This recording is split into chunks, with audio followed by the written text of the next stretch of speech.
the leopards, and thus swiftly attain the state of Vajradhara. So let's just do the 4 limitless contemplations. Just switch this all off.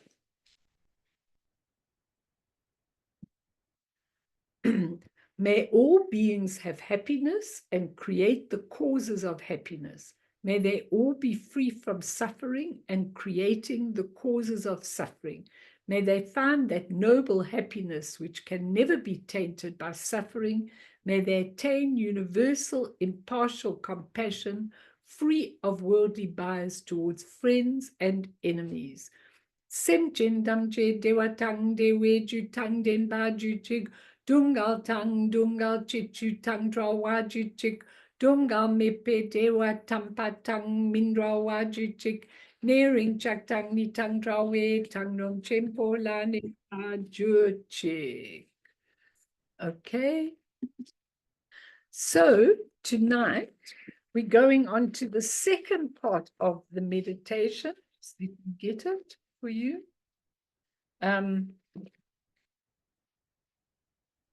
So I called it an evening to experience and understand meditation. Okay, and I want to go on with it. And then I want to go on with something a little bit different next week, but still connected with meditation. And we'll go through a few things that we did last week. But what I want to say is, when we do the white Tara practice, which I do a lot of, I do at least once a week, I really love that practice. And she's a healer, and she's the wish-fulfilling wheel. And there is a moment in the practice where we pause and we say, in Sanskrit, Om Shunyata Janana Benza Sobawa Emaho Ham. And you say it very slowly and very emphatically.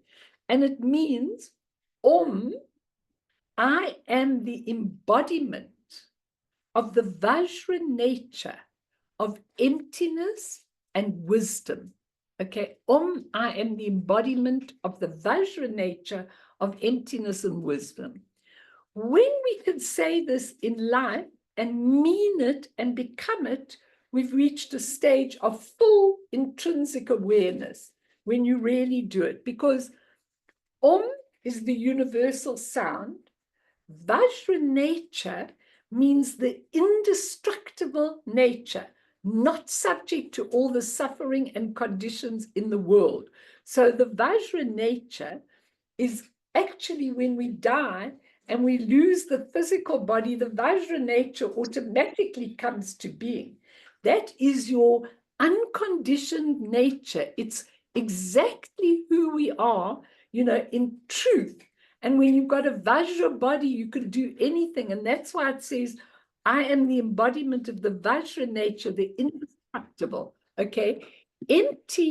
Emptiness, as a lot of you know, Shunyata means open, spacious, full of possibility, limitless potential, and accommodating everything, being able to accommodate absolutely everything. Such an important thing, because I want to bring it in to the meditation tonight. And wisdom, remember, Om, I am the embodiment of the Vajra nature of emptiness and wisdom.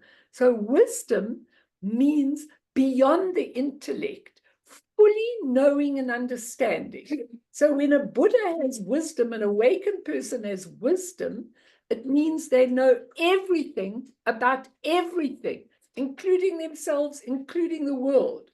So when you say, I am the embodiment of the Vajra nature of emptiness and wisdom, you are actually declaring who you are. Whenever I say it in the practice, I always sit up a little straighter and put my chin up. It's like, that's who you are. And if you were having a hard time in your life and you went, I am Om, I am the embodiment of the Vajra nature of emptiness and wisdom, surely this must be the ultimate level to reach through the practice of meditation. Yet how many of us get anywhere near this? We don't even get near it. And we're not likely to get there through striving, which most ardent meditators do. It has to be to get there. I know this with all my being. It has to be through some natural, spontaneous process, something that happens effortlessly through us. And you know, I've been sitting with people in the last couple of days, and when they tell me exactly what they're going to do to work this out, I go, stop working it out and just let it happen. Tell me what naturally comes to you, not what you've thought about and planned, and then you'll see. And that really means we have to be open, spacious, to wake up and realize, rather than contrived, analytical, and tight. You know, tonight in the bathroom, I was listening to James Lowe, that Kerry says she absolutely loves, you know, and he made a statement. I wrote it down because I thought it was so brilliant. He said, the self is the corset of the mind. Now, I want you to think about a corset. A corset, in those days when these beautiful women had a corset, you know, the person putting it on would say, tighter, hold your breath. They pull you in like anything, you know, to make you have that lovely body, and then they'd have all these garments and everything. He said, the self, who you think you are, is the corset of the mind. It pulls the mind in to a tight way. And what we're trying to do with meditation is not at all pull the mind into a tight way, because we want to accumulate intrinsic awareness. And I want to just give you a definition. It was here earlier. Sure, but we a definition of intrinsic awareness. I don't know what happened.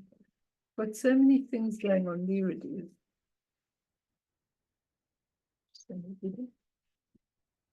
Rigpa, or clear light. What is intrinsic awareness? Rigpa, or clear light, is the primordial, pure, pristine awareness that is at once intelligent, cognizant, knowing, radiant, and always awake. It's the true nature of all things, non-definable, pure, non-dual awareness. Now, you know, just listening to that definition, that's what we want to do with meditation. But what I was saying last week with the non-meditation is, you cannot get there with all these techniques and all these rigid things. It does not work. You have to allow it to come through you, and you have to allow it to go out into the world and really, really, really be there in an absolute spontaneous sense. So James Lowe, in his book, Being Guru Rinpoche, and I love that book because you are Guru Rinpoche.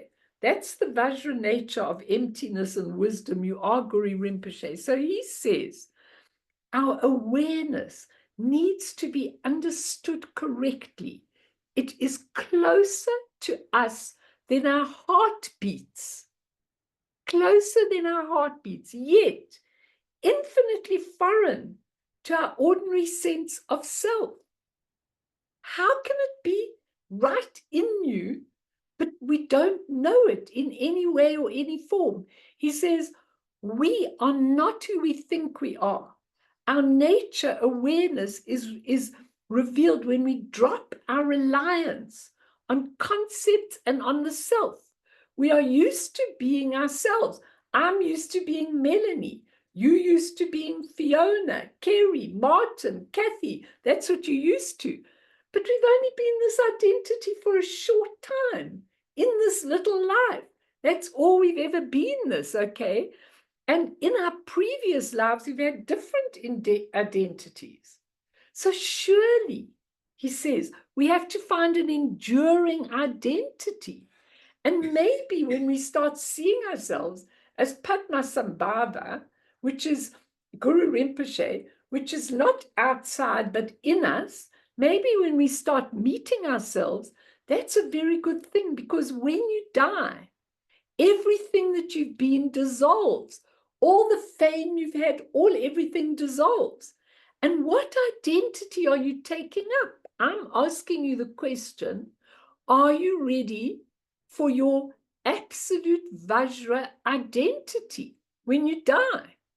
Or are you going to just be bamboozled, frightened by the colors, by the rays, by everything that is there, and just go back into the bardo of becoming, where you come back to that same old identity with all its karmic imprints? It's really, really interesting, because today I was consulting with somebody, and when I was finished, I said to this person, you know, I am going to weave a karmic tapestry for you. So this person asked me, what's that? And I said, you know, it's so interesting, because I've just seen something in you and your partner. Both of you have the same genetic history.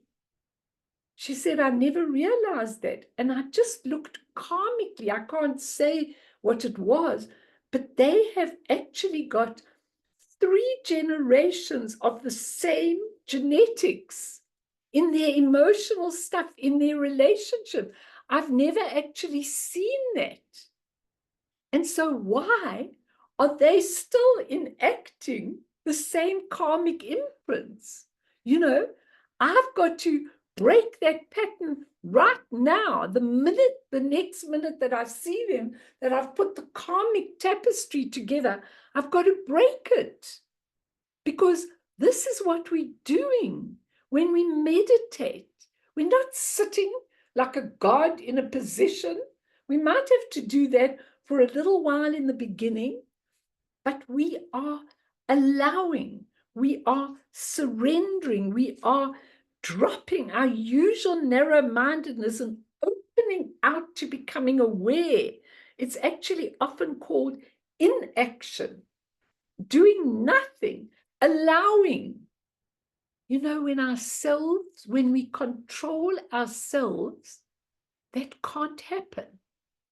And I picked this story up tonight. I'm coming very soon. We're going to start meditating, but I laugh every time I give this story. I've given it to you before, but it's such a relevant story, because Nasruddin was at a football game. He'd been shouting until half time, and he felt very thirsty. I'm going to get a drink of water, he told his friend. And one for me, shouted the friend. In a few minutes, Nasruddin came back.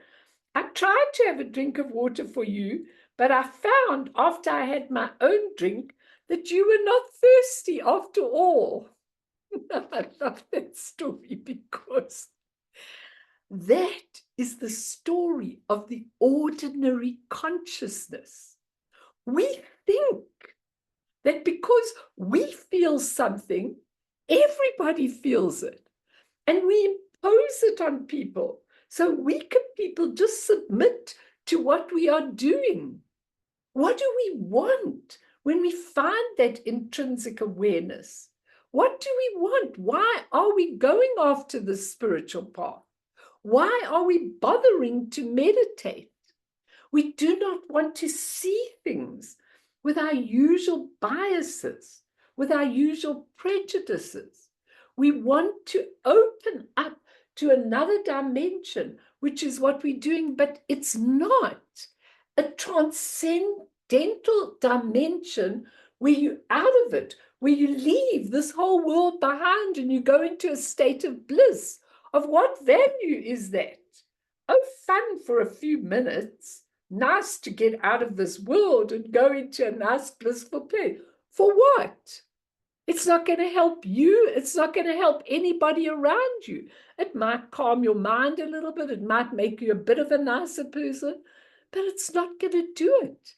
Because after all, when I've had my drink, I think you're not thirsty anymore. So what if I decide what I know I'm refused to share? Because why should I? Because none of you are grateful for what I'm giving you. What if I have that kind of opinion? It happens all the time with bosses, with people, with everybody. We just assume that everybody sees the world like we do. And so we make a mistake. So we're dropping that identity. And I want to loosen you all up, open you to spaciousness with this whole topic of meditation. Even in the beginning, when we do need the techniques and the master's instructions to get us across the bridge to true intrinsic awareness, we must keep in mind 3 points. 1, this nature, this Buddha nature, okay, this primordial consciousness, this Rigpa, has been there since beginningless time, always and ever inside us, in the heart of our true Vajra body. Now imagine you've had 1,000 incarnations and you haven't known that there's a part of you that isn't affected by all this rubbish in the world. And we haven't gotten there. But we've got far in technology, and we've tried to explore space, and we've taken science to the nth degree, and we're on Facebook and this and that and the other and all these sophisticated things. But we don't even know that we've got this Rigpa, this primordial consciousness, right in the Vajra body, right in our beings. That's point number 1. Point number 2, over eons of degeneration and conditioning, the ordinary human consciousness is just what people use. They actually pay homage to all the people with ordinary superior intelligence and everything. They think it's everything.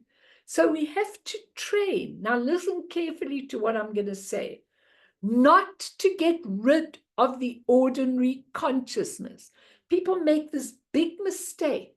They think by practice and by meditation, they get rid of the ordinary consciousness. No, to incorporate it into our true natures. Why? So that we have discerning wisdom. What's discerning wisdom? One of the 5 wisdoms. It means we know reality from non-reality. We know that if you have pain, it's also my pain. I can't say, thank goodness it's your pain. It's not. It's universal. There's no you and me, but we made that designation. And now we can't get rid of it, because to get rid of it is going to make ego very unhappy. And then ego is going to hit you all the time. And then you're going to be doing all kinds of things that make you unhappy again. So we have to find a way of this primordial Rigpa, this clear light, absorbing the ordinary consciousness. You know, I can't tell you how strongly I feel about this. And I told them yesterday, I always have themes in all my weeks. And the theme has been, how do you take your ordinary consciousness and use it with your primordial consciousness? How do you use them together instead of drowning out the ordinary consciousness and getting something that you think is superior to other people, but it's just an intellectual thing? When you have the unity of both inside you, then you look at a person. You no longer judge them. You feel for them. You give them what you can. You feel absolute compassion for everyone in the whole world. You're not out to defend yourself. So that's my second point, not to get rid of the ordinary consciousness, to incorporate. Thirdly, we do need a calm mind, especially in the beginning, to see all of this, which is so murky when there's a lot of activity in our mind. But the water becomes still and we can see to the bottom of the water. But later it becomes natural to perceive and know even when we're in turmoil. In fact, that's the time when we really, really need to use that to look deeply. Rikpa becomes natural, even in turmoil and bad times, and the way of life all the time. So yesterday, I was telling them that story of Jet Li, the Chinese kung fu master, who said when he was drowning in the tsunami in Thailand, and I was telling them that the whole story yesterday, he said, as this wave came over, he saw his daughter and the carer being swept out to sea. Now, I was thinking, what would your thought be at that time? When you saw your child and the carer being swept out in the tsunami, and you go like, they're drowning and I'm drowning too. What would your thought be? His thought was, death equalizes us. Now, he was on a Buddhist path with his kung fu, and he said death equalizes us. That was his thought as he thought he was going to die, and he thought his child and carer were going to die. He thought we were all equal in death. Now, he was famous as a movie star, but now when he was going to die, we were all equal. Equalizing wisdom, that we draw the wisdoms into our everyday life. We don't see them out there. That's what our meditation is for, to know that. So that's what's called in Dzogchen, in the Hatha Yoga. You don't have to do it.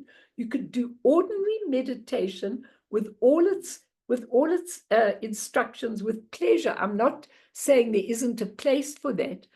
But what is that non-meditation? Effortlessly allowing of the intrinsic awareness all day and all night while you are sleeping, in all your activities. Think about that. And I train in that all day long. That's my training. All the time. I'm beginning to notice in so many situations how I get distracted. I just get distracted and then I'm not there. And I notice how often I'm doing something, but not really with full awareness, because I'm doing three things at the same time.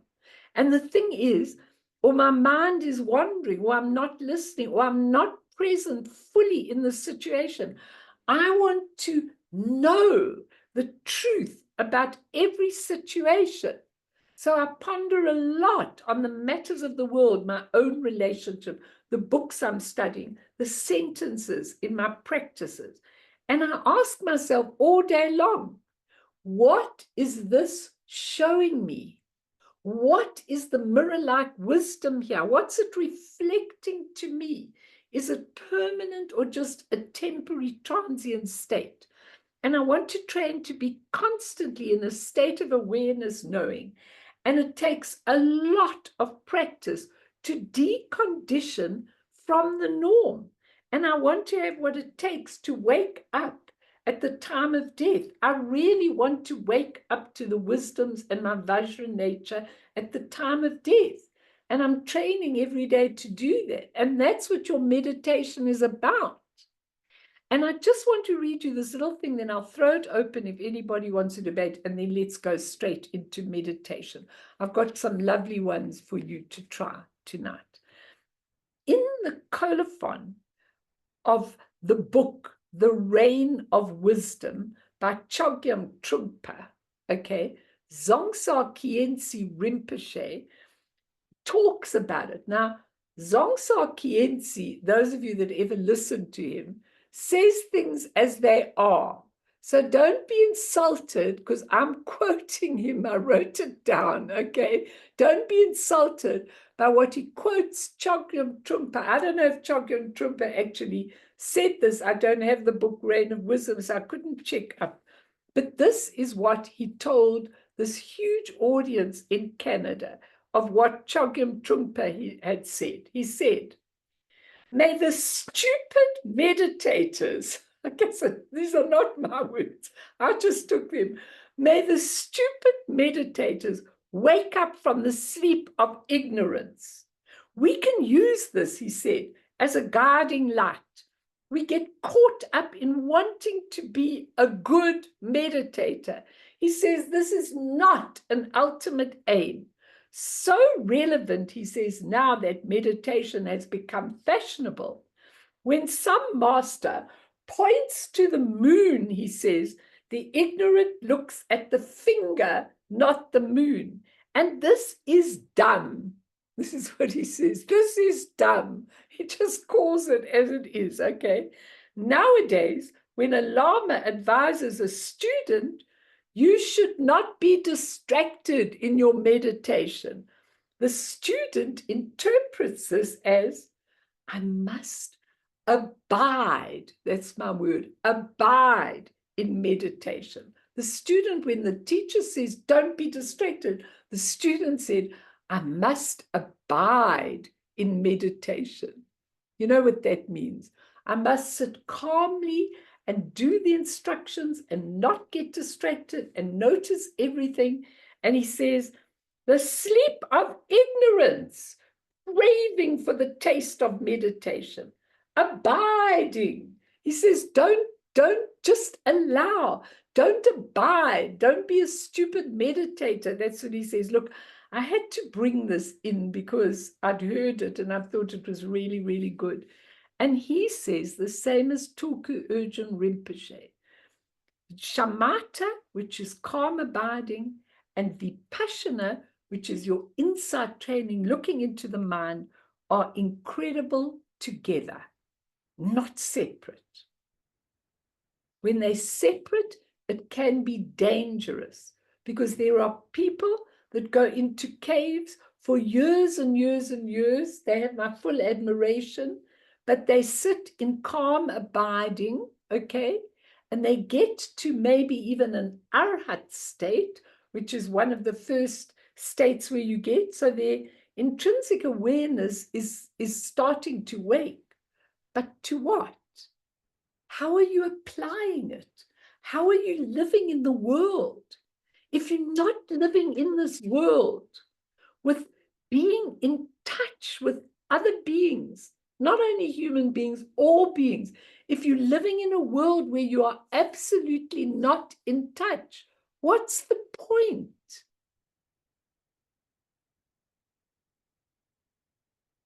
What's the point? So maybe somebody wants to ask or say something with pleasure, please. I'd be very happy if you did. And then let's go straight on to the meditation, to say or ask whatever you want. Because what I'm giving is quite cheeky. And I told you I am in that mood. I'm trying to pack up my life at the moment. So I'm absolutely crazy at the moment, you know. And you can challenge me. I'm happy. I'm giving you my opinion. That's all. Now, when you're looking in the mind, yes. Good are question. you, is it like contemplation? You just, so, because you like just sitting and allowing everything to be, Right. and, you know, not in bliss, but just watching what's going on. Right. And then what, do you suddenly stop and go, what's going on or what? You know what? We're going to do it, okay, because it's best to do it, but we're going to do it.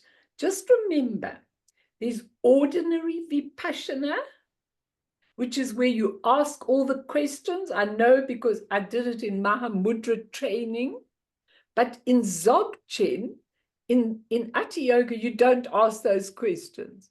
You just look in a natural state. You just allow. You just stay. And you look deeply. You're not just in calm abiding, because there might be lots of waves. You might be going through a terrible time. That might come up, you know, whatever the case is.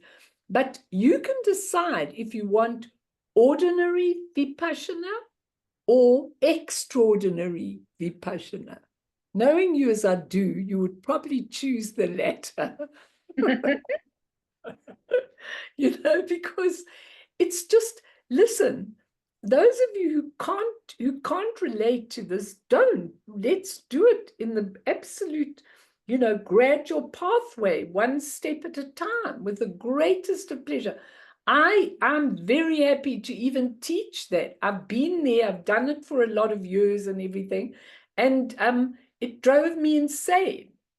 Because I want to, and some people are very happy doing it like that and doing the Vipassana, asking the questions, where is the mind? What is the mind? What is thought? Does it have a nature? Does it have a color?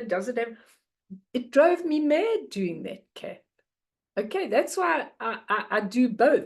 And that's why I'm attracted to Tulku Urchin's stuff and to Chogyam Trungpa's stuff and to all of those people, because they took you across the bridge. And if you're daring, and if you're a little bit of a revolutionary, tell them where you're going, Viam, in November. He's going to come back and tell us everything. Tell them where you're going in November, Viam. Blockchain transmissions empowerment retreat. Yeah, pretty much. I'm going with, he doesn't know when he opens his case, there I'm going to be in his suitcase, okay? Or your haversack, I should fit by now. If Milarepa can go into a little thing with his mind, I'm coming with in your suitcase. But what an amazing opportunity. Now, probably a lot of the time you won't really know what's going on because, we're so bowled over by these amazing masters who are just, Chogyam Trungpa, we all know his history and what happened to him and everything, but he also enlightened so many people. He really enlightened a lot of people. And the thing is, he did call it crazy wisdom. And it was crazy wisdom. It was things that if you were very conventional and if your mind was a corset, you wouldn't have liked it. Because he used to wake his students up at 12 o'clock at night and say, come, we're climbing the mountain. He used to go around to each of their rooms, knock on the door and say, get up. Just put a gown on or put a jersey on, we're going. And then they'd go hiking up. I've read lots of these stories up to the top of the mountain in the middle of the night. Okay, you have to be a little bit crazy to love that, which I am anyway. So, I would love it if someone woke me up to go on a climb on the mountain, and then at the top of the mountain, in the middle of the night, they were going to show you some great thing called intrinsic awareness, Martin would be horrified. Hey, Mart, would you be horrified or not? I wouldn't be horrified, no. Well, you've got to really know whether you want to do ordinary shamatha and vipassana or extraordinary shamatha and vipassana together. So let's go. Anybody I just want to ask them where the retreat is and how long is it? And it's my teacher is the Nyingma lineage, so it's a consecration of his temple. It's actually in Arkansas in America, but he invited I'm not familiar with all the Nyingma masters as I know the Kaju guys, but he invited according to him, one of the highest kind of living guys in the Nyingma to come and give Dzogchen transmissions at the consecration of his temple, and it's pretty much very much in line with the Jigme Lingpa, who received it straight from Guru Rinpoche in a dream kind of lineage. So they say it's very pure, so feeling fortunate as well. Very fortunate, very. And it's full, because he sent me the retreat. I opened it, it said it's full. Okay, so even if you want to go with him, you can't, it's full. So it's amazing. And I want you to be ready for this. Use these practices so you're absolutely open. You're not waiting for an intellectual instruction so you know exactly what you're doing. You're just there, open to receive the transmission.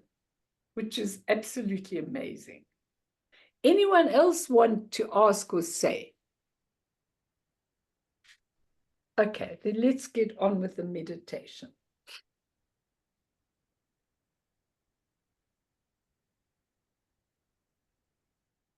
Right, your posture, everybody. I want you to check your posture. Remember, in the beginning, it's really important that you have the posture, because the posture brings all the winds under control. The winds control the emotional energy. So your back is straight up, your hands on your lap, right over left, with the thumbs touching. Your shoulders are nice and back, but you're totally relaxed. Your legs are in a lotus or half lotus, but if you're sitting cross-legged, one in front of the other, not cross-legged like that. And if you sit on the top of a cushion with your legs down, then your knees go really nicely down, and you get all the energies into the central channel. Why do we get the energies in the central channel? Because that's the non-dualistic channel where everything is as it is. So your posture in the beginning is very important, but later it's not so important. Okay, when you have established it, it's not so important. It's, I mean, if you need it, I always sit, when I'm doing just straight meditation, not when I'm doing Vajrayana practice, I sit like that. And it does bring the energy and control, especially if there's pandemonium going on in your life. So let's do the breaths, the 9 breaths. Remember, these breaths are to purify the channels. You've basically got 3 channels. You've got many channels, but 3 main channels in your life. A lot of you might know this from the yoga, Marion and Jade, and 2 side channels. Okay, the central channel there rises up. It's supposed to be blue in color and rises straight through the center of your body. It's the size of a cane, and it widens slightly from the heart to its opening in the crown of the head. The side channels are the diameters of pencils, and they join the central channel at its base, about 4 inches below the navel, and they rise straight through the body to either side of the central channel, curve around under the skull, and pass down behind the eyes and open into the nostrils. In women, the right channel is red and the left is white. In men, the opposite way. The right channel is white and the left is red. What's the difference in the channels? The red one is the one where all the karmic energies are passing through. That's why, supposedly, if you're female, you should sleep on that side of the channel, the left side, so that you're blocking the karmic energies. This side are the energies, not the pure energies, but the wisdom flowing through on that side, so that side can be free. So when we do the 9 breaths, and it's very important, I mean, do them. If you don't want to do them when you're starting meditation, do them. I do them before I go to sleep. And if you can, do it in the morning, because it really sets your whole morning. So your thumbs on your ring fingers, those fingers on the 2 nostrils, okay? Men raise the right hand with the thumb, pressing the base of the ring finger, closing the right nostril with the ring finger, inhale through the left nostril, and woman the opposite way. Close your left nostril, close both of them, and then woman, close the left nostril with the ring and inhale the green light through the right nostril, and then close that one and breathe it down for the first 3. So you go the opposite way. So you're going like this, okay?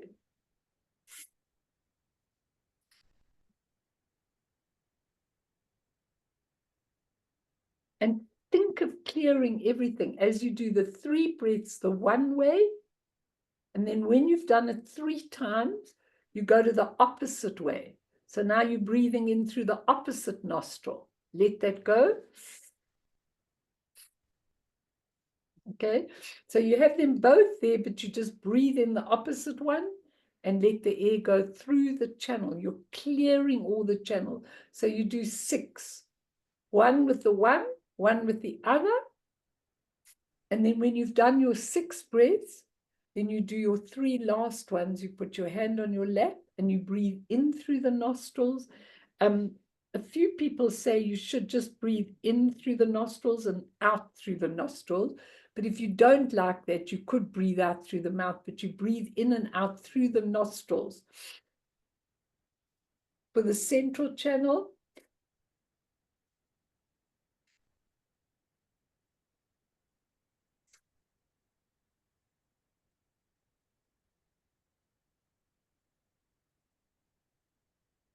can I just calmly,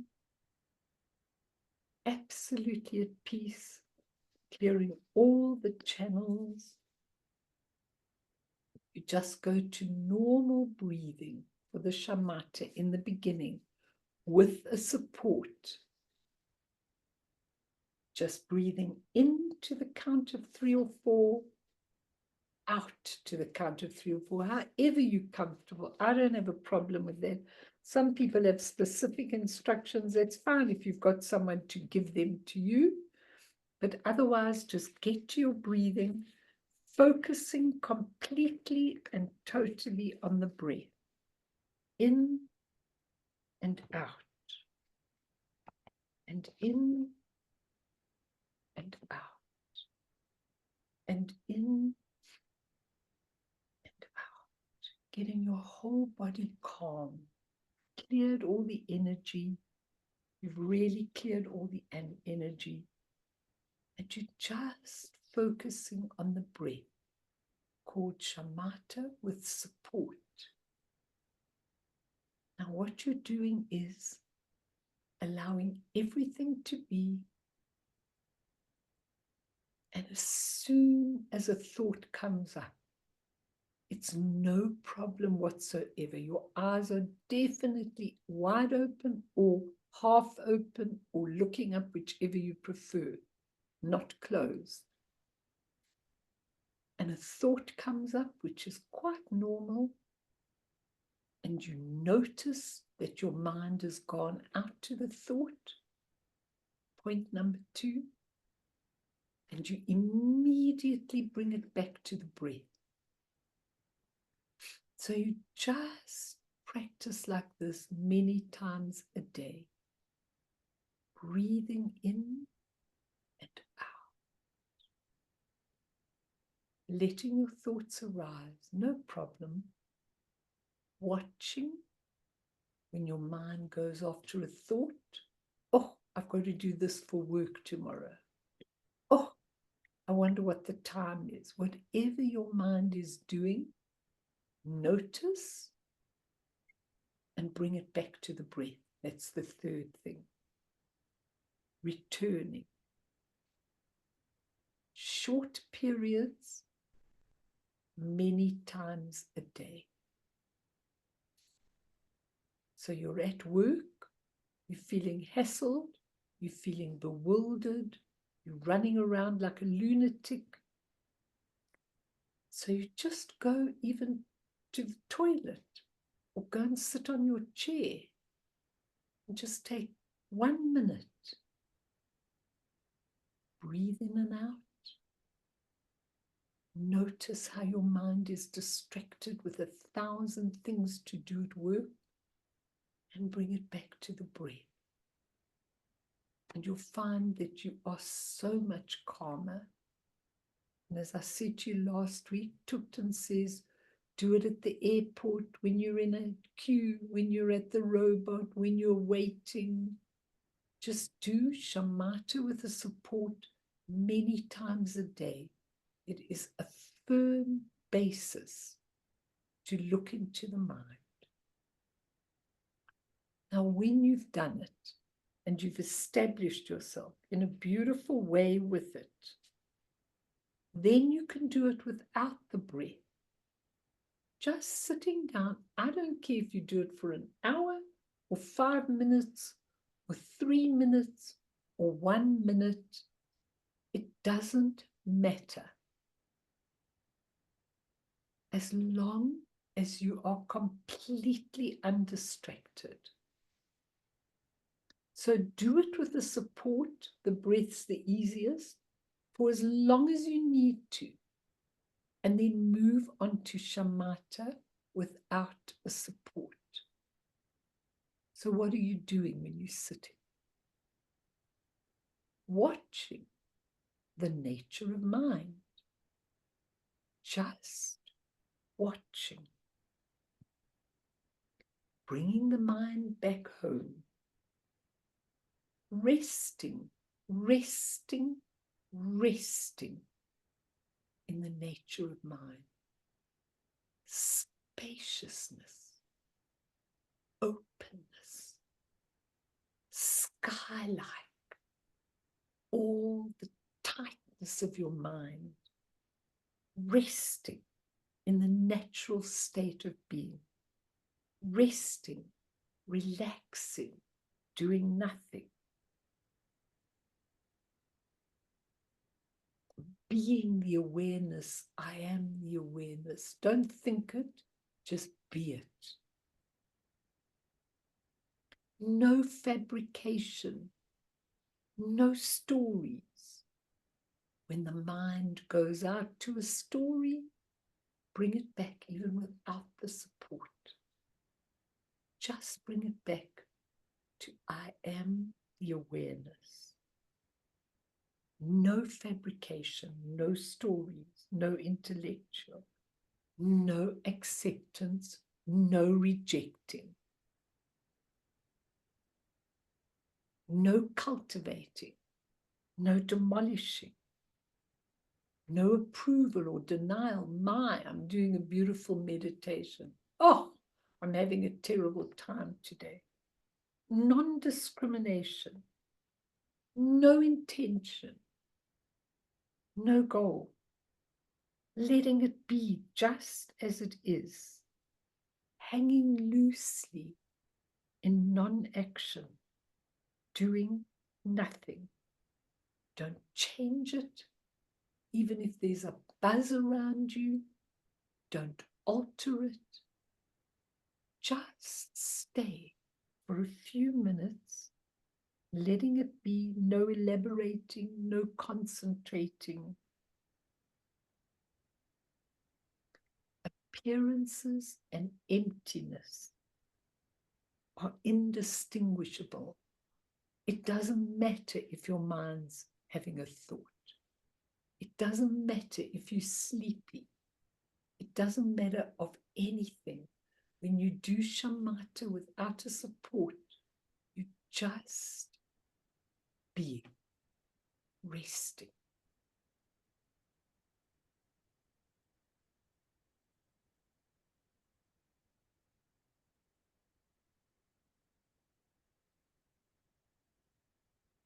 Even if you think this is boring, just be aware of that it's boring. Even if you think this is exciting, just be aware that it's exciting.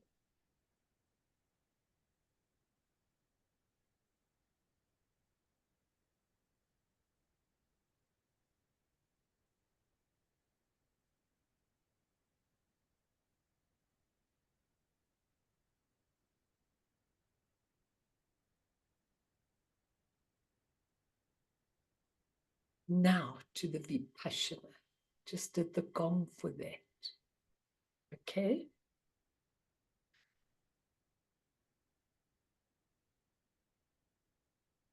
So you're sitting. Now you're combining the Vipassana into your non-support meditation. Okay?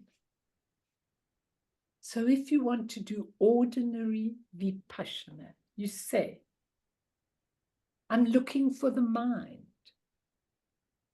Where is it? Does it have a shape? Does it have a color? Look. See what the mind is. Is it something stable? Can you see it? Can you touch it? What color is it? What shape? And this thought that arose, what's its source? What's its nature?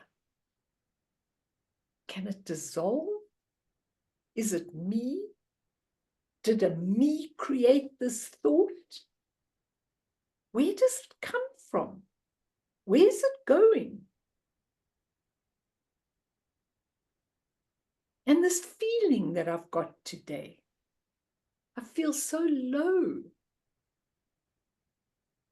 Does this depression have a thought? Does it have a color? Does it have a shape? This hassle that I'm in, can you see it? Can you feel it? Can you touch it? You're looking deeply. Does it arise? Kind of as a color, but then the color goes away. Is it me? Where does it come from? Where is it going? I'm looking at this anger. I'm watching it. Is it red? Is it really red, or is it black? Or does it have a shape? Does it have a color?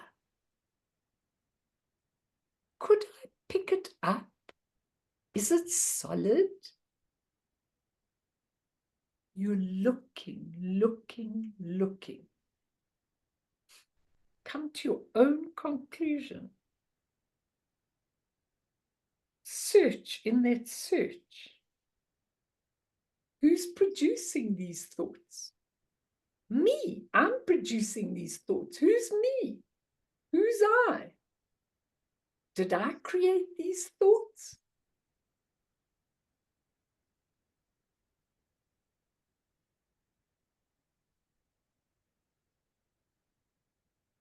Now you could sit and do that for as long as you wish. And it's very interesting because I told you my special experience when I learned what Vipassana was. And Joss is sitting here, and I always tell that experience because I told him when I left for India, do not buy a dog, because he always dominated about the dog and what it was going to do and how it was going to be. And I said, do not buy. The two dogs had both died just when I was going, or just when I left. And I said, don't get another dog until I come back. Anyway, I used to just see one text a day from him. So at the end, he said, P.S. Oh, by the way, I got a dog. Okay. Now I'm sitting in my retreat room. I didn't know all the angers over the dogs that I had inside me, because he never disciplined them. He always loved them. And I was so angry.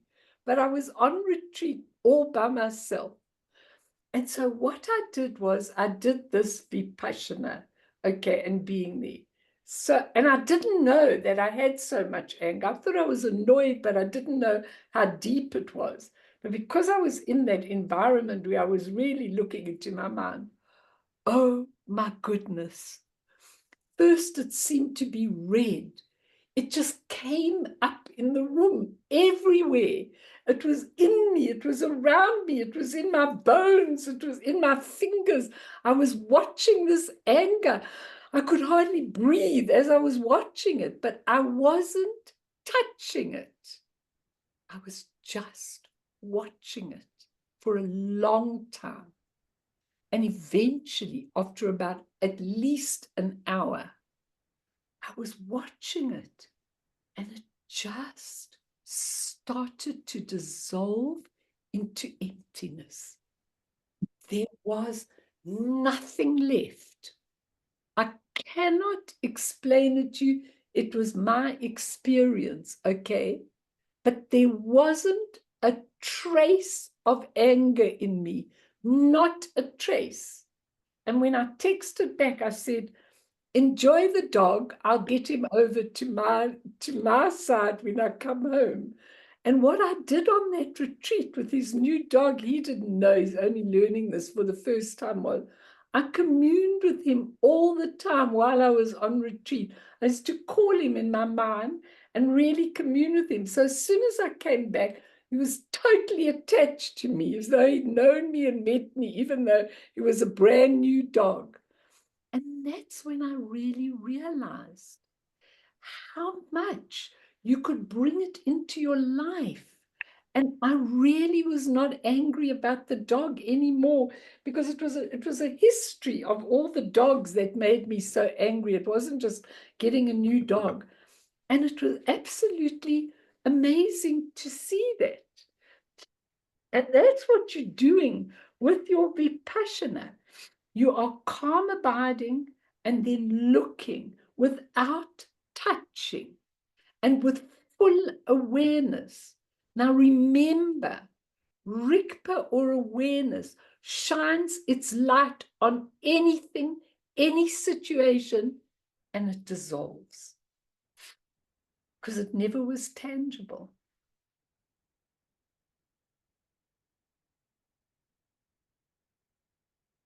Now, what's extraordinary? Does anyone want to say anything? Please say.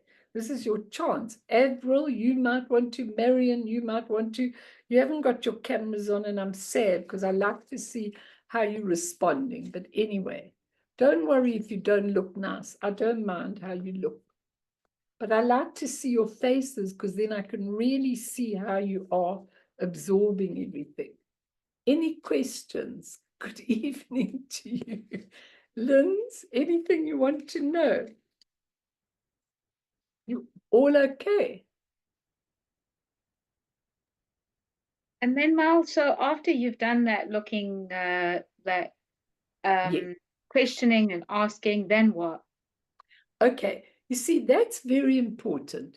It's just what you're doing with it is you're just learning that you're absolutely learning that there's no substance to anything, that actually you, the I, me, is not the creator of your thoughts and your emotions, that everything arises and everything dissolves.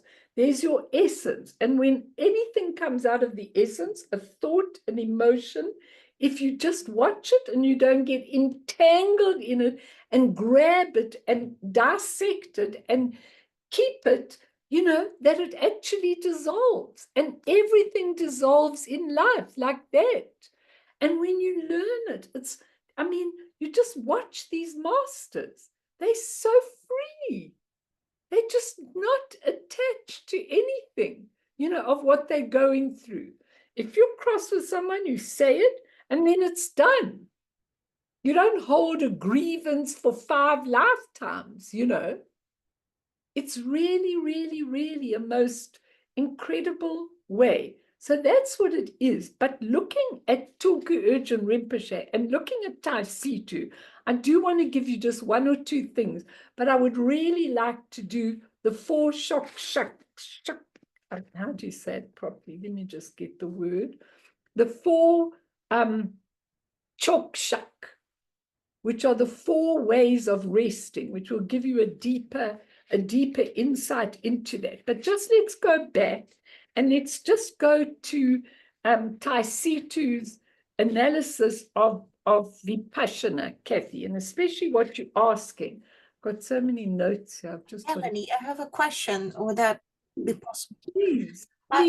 Let's say if someone has an issue, let's say if you have a trauma or a deeper karmic imprint, it wouldn't be as easy to dissolve. How do you?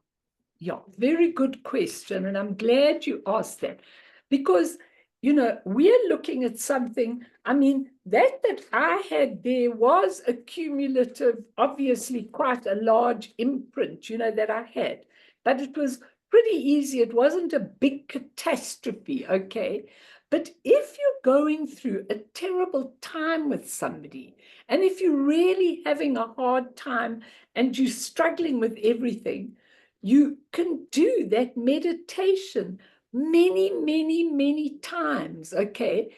But the meditation shows you the temporary, transient nature of whatever you're going through. It is simply something that you need to go through, that you need to look in a mirror. It's not something that came upon you because, you know, because you did something bad, they did something bad. It's something that is there in mirror-like wisdom for you.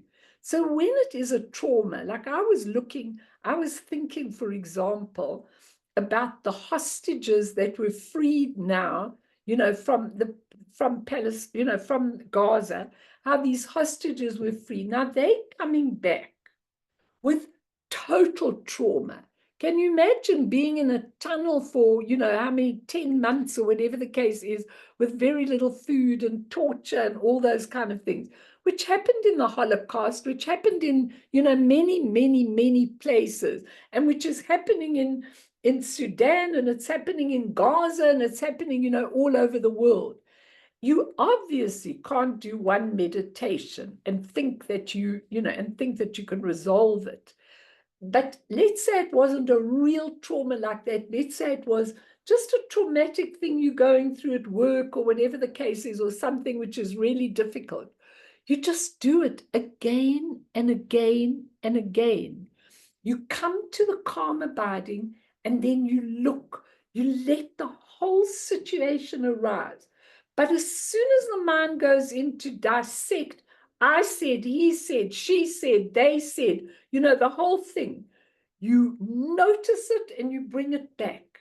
It's like that intrinsic awareness, that Rigpa, as soon as it shines its light on something, that something dissolves. And then you can see what it is. Like when people have another angry person who's persecuted them, you know, in their lives, it's usually somebody that you've known in previous lives, that this is a replay of the karma or whatever the case is. And mirror-like wisdom shows this to you so clearly. I'm always looking in that mirror all the time to see what it is that I'm being shown. Not how horrible the person is, but what is it that I'm learning about myself? Often through my life, it was never to have ego about things. So clearly I could read in my karmic tapestry that whatever I did, there was a lot of ego. And now I will always have people that challenge me like anything, okay? And I have to learn to submit. And how you do it in Vipassana is you just look deeply into the situation. And eventually it starts dissolving of its own accord. And the lesson remains clear in your mind. It's absolutely fantastic, especially where it's repetitive with different people in your life. Like I told you this afternoon, I was astounded that 3 generations of people had this particular deep emotional karmic imprint. I mean, 3 generations. It means this generation, which is this generation of the people I'm seeing, have got to resolve it. And they can't resolve it by saying, I'm not going to do this. They've got to resolve it by looking deeply at what is being shown. Why do the families do what they do? You know, why do they have this torturous way of behaving to each other, you know? And eventually it absolutely dissolves. But it's hard if you haven't developed that intrinsic awareness, because you go straight into the ordinary consciousness analyzing, Tatiana. But if you've got a situation like that, please do, because Tai Situ Rinpoche, who talks a lot about Vipassana, I've got a talk that he gave, and he said there are 3 steps 3 steps in Vipassana and 3 exercises in the step. The one is called clarity. Clarity. It's very important, and in your situation, it's very important that you get clarity. And don't get frustrated if you don't get clarity straight away. Just keep persevering so that that clarity comes. He says, relax totally. Observe the clear aspect of your mind. Your mind is not dark, not like a shadow. Clarity is there. Maintain this.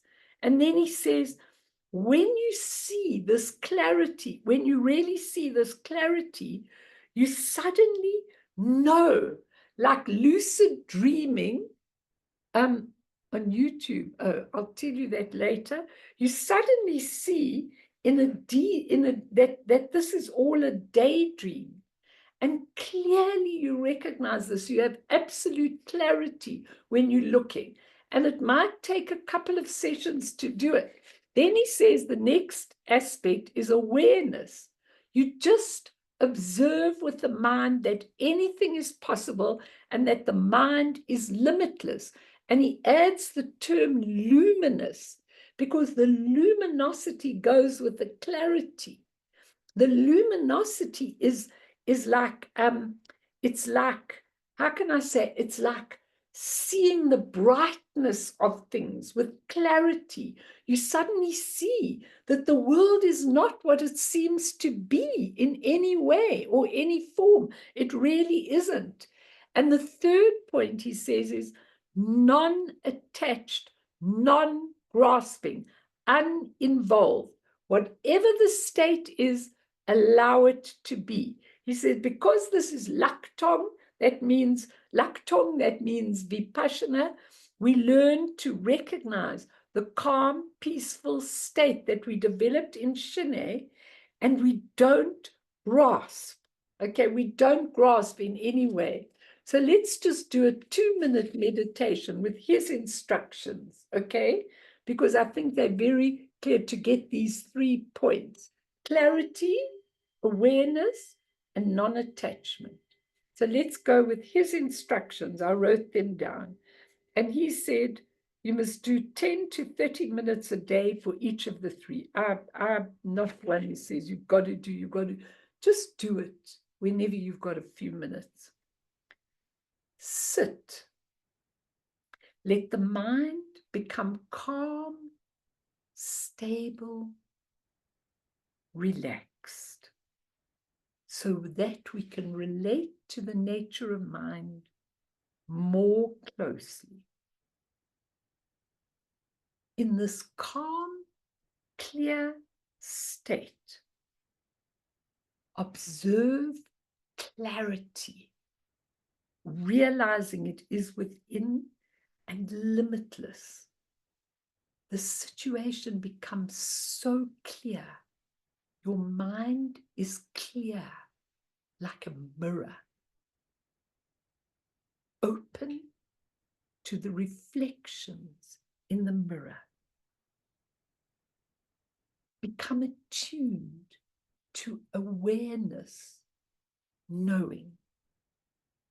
Become aware of the limitless manifestation of everything wherever we are.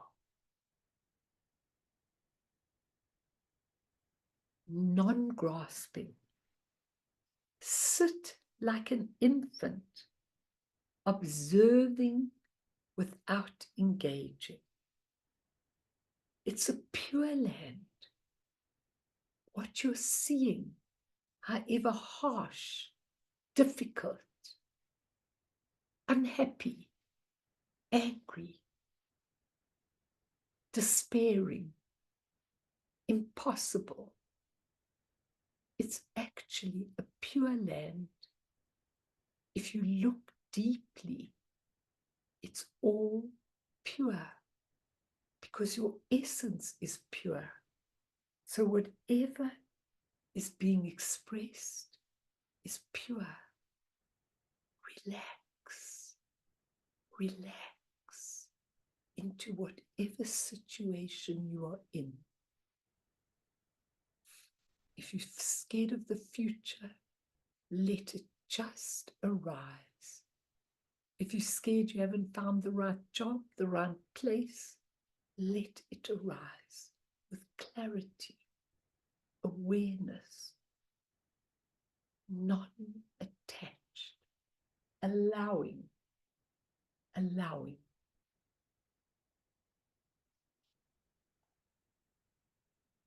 relaxing, observing,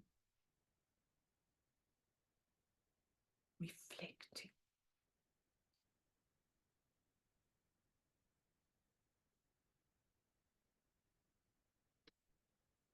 You can practice all of these by yourself for as long as you want.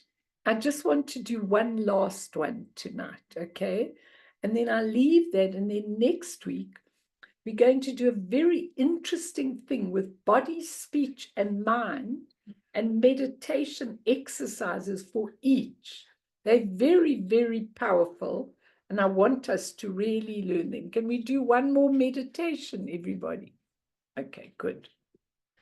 So now we're going to do, I wanted to actually, there's also the most beautiful meditation called Uniting the Three Skies, Sky Gazing, which is a Dzogchen meditation of uniting the inner sky, the outer sky, and the secret sky within you. It's the most beautiful meditation. Maybe I'll incorporate it into the next stuff that we're going to do, because it's really special to do. But I wanted to do a Dzogchen meditation for all of you. So take a break, stretch your legs, stretch your arms. Oh, and by the way, just one more thing while you're stretching. I mean, Tulku Urgent speaks of two things, okay, that I mentioned last week. I want to mention them again. Okay, just let me get them, so I've got them very clearly for you. He mentions Sharshuk, and he mentions Nulbab and Sharshuk to be used with the shamatha and the vipassana. Okay, they're very, very nice. Shorshuk, it's not Sharshuk, Shorshuk, Sorshug, is the practice of sustaining freshness so that you can develop the power of vipassana. Now, it's really important, sustaining freshness. Never get into boredom. I mean, if you get into boredom, let it be there, but never make yourself do hours and hours of meditation that you're really restless. He says, introduce Shorshuk, the practice of sustaining freshness. How do you do that? When you are looking into the mind and it's getting a bit cloggy and a bit heavy, you just move a bit, open your eyes, look around. Don't lose your awareness. Don't lose your awareness. Don't become distracted. If there's something over there, don't become distracted. Just be aware of it. But you just move a little bit. He doesn't even mind if you get up and walk for a minute. But you sustain that non-distraction in Shorshuk.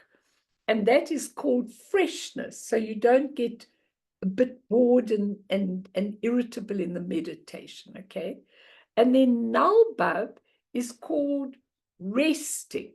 And you use Nulbab when you are just doing shamatha without support. So what you do is, so you're sitting, you should be resting all the time, but you just take a little break, a little rest for a minute or two. And you rest the body, and he calls it Nulbab. He says, so if you're going, where is my mind? What is my mind? As you're doing the vipassana, where is the thought? What is the thought? How big is it? Does it have a shape? Does it have a color? He says, and then do Nulbab, resting. Just take a break, rest, and then you start your questioning again. Then the mind doesn't get tired and restless and all of that. So those two are very important. So let's now just quickly do the 4 shuk, and then we shuk, and then we're going to end. So I won't make them long. It's just a beautiful, it's called the 4 modes of resting in Dzogchen meditation.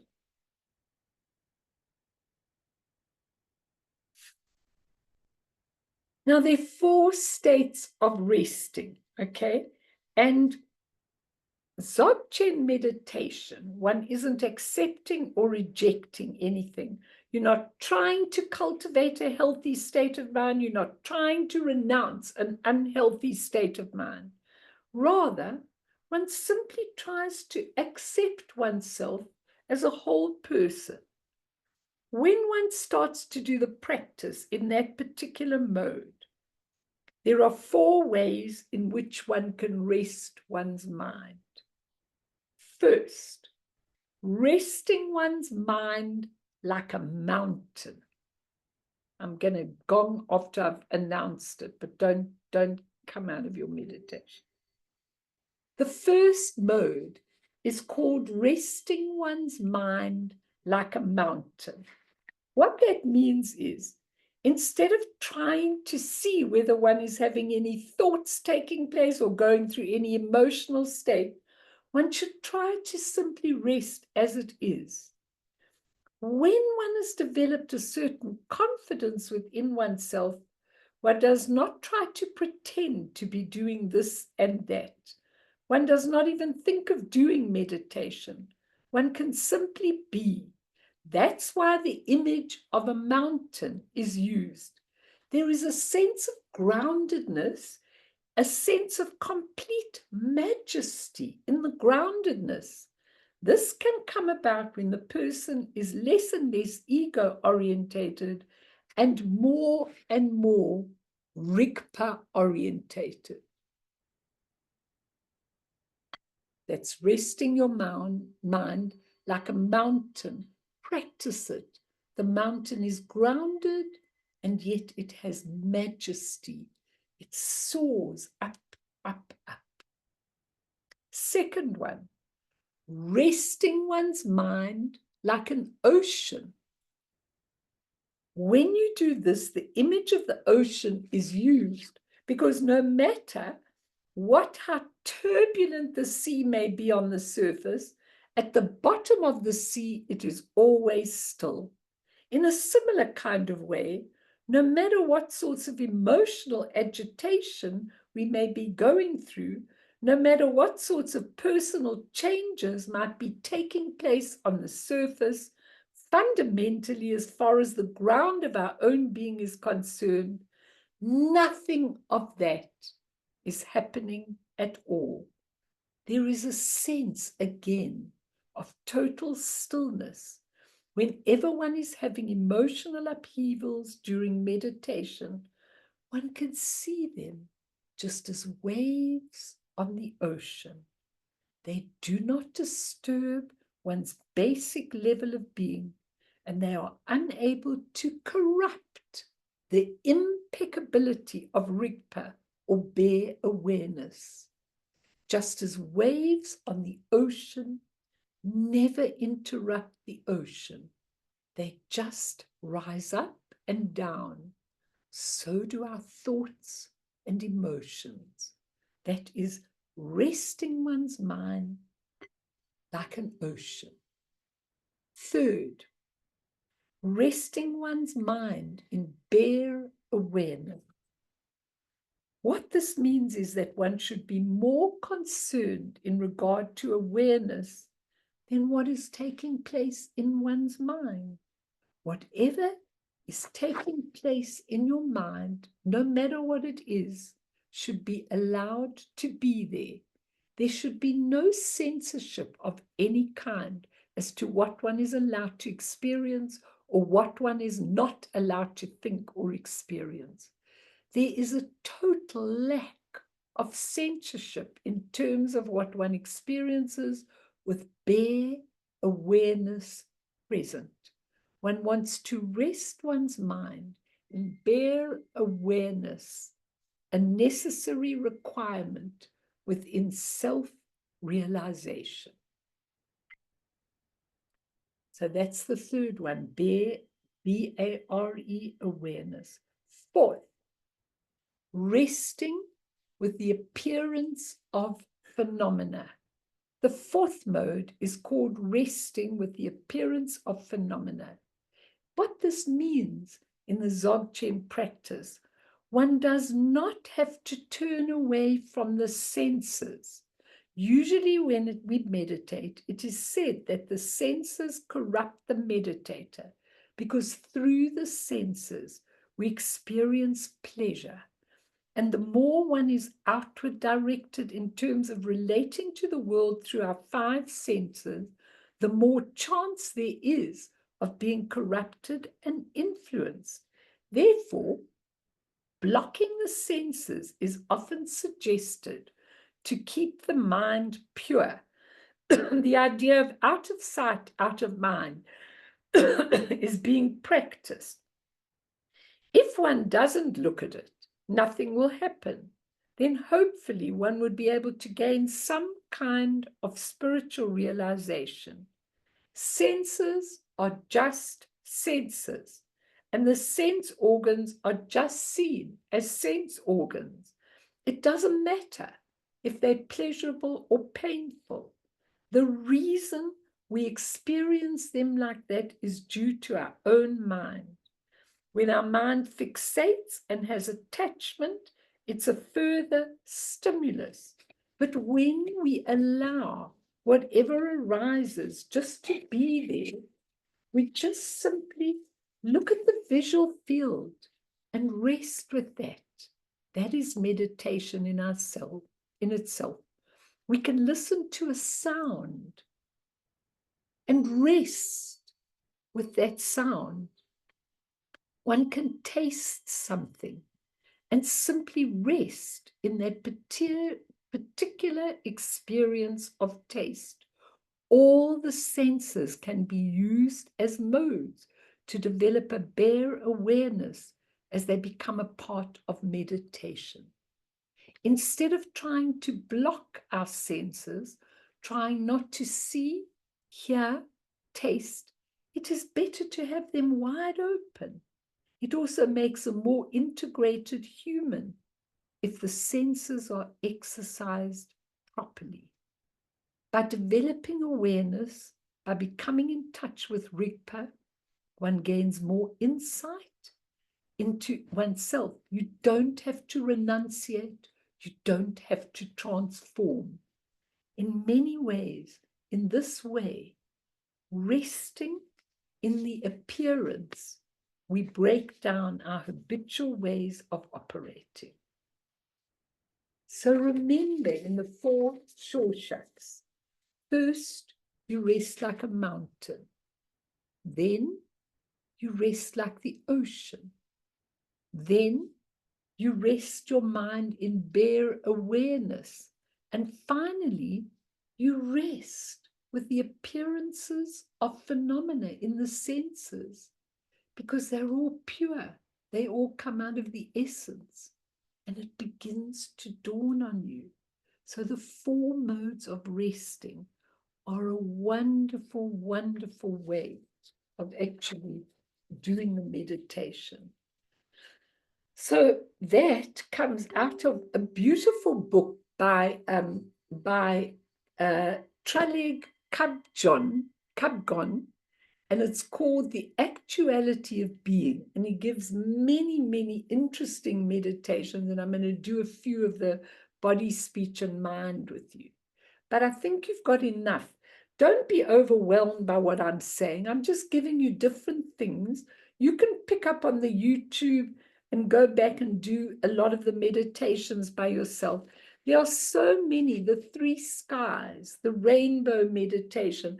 There's so many that you can do just to get yourself to basic awareness and Rigpa. But there's lots of material here. And I think you must use it, because I think it's really, really, really very helpful. And just live your whole life. Meditation must become a part of your whole life. Everything you're doing, everything you're thinking, everything where you're going, your relationship with other people must all be done from the base of intrinsic awareness, Rigpa. And then your spiritual path, your Buddhist path, makes you a part of everybody and everything, not takes you out of it, makes you a part and makes it understandable and incorporates it into your whole world. And if you've got kids around, the kids love to do the meditations. If you get yourself a little meditating bowl and a stick and you've got kids around, come on, we're going to do meditation. They love to sit and you do it. They love it. And you just do 2-minute meditations. You can do that wonderful one that, what's his name? I can't think of his name down. He did with the children. He took the gong and he said to the children, now follow this gong right to the end. And so he went like this.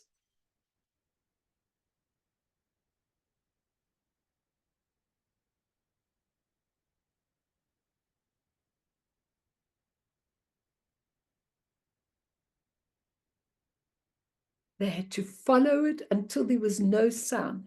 That was a way of developing awareness. I don't mind if you do that if you like it. Just follow the sound. Follow whichever of your senses. Suck a sweet and do your meditation. It's fine. Do you all understand what I'm saying? Okay, I'll stay if anybody wants to ask any question, but let's end for anybody that's really tired, and it is time, and then I'll meet with you all next week. But let's just dedicate. Fiona wrote this new prayer, and I think it's so fantastic that she wrote it. So let's dedicate to all the sentient beings everywhere in the world, to all those in trauma, to all those in starvation, in wars, in everything.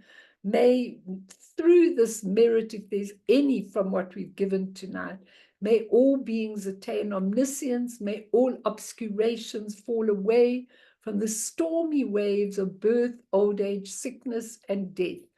From the ocean of samsara, may all beings be freed. And thank you, my darling Fiona, for writing that beautiful prayer. We can all write prayer. Sonam die tamche zipane topne nepe dranam tamshene jega nachi balak dropaye sipe sole doa dro warsho. I know it's a lot. I still had another whole lot that I could have given.